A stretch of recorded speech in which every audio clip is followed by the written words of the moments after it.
Alright, this is the Gixxer 150 ni Suzuki. Ayan po ay may sukat ang gulong sa unahan na 180 by 17 tubeless MRF yung kanyang gulong.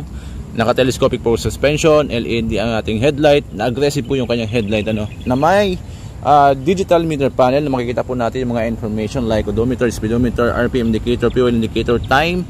Ayun po ating check engine indicator, left and right na turn signals at yun po ating passing light. Sa left portion makikita naman po natin yung mga button natin, high and low beam, passing light button, ating busina. At sa right portion naman may cool switch button tayo. Switch po ng ilaw natin at the same time po ating electric starter. At sa likod naman po tayo po ay may 140 60 by 17 na gulong, MRF tubeless suspension. Tayo po ay naka monoshock.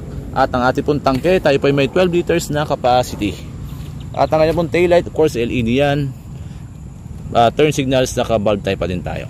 So i-comment nyo na po dyan sa ating comment section kung worth to buy ang Gixxer 150 ngayon.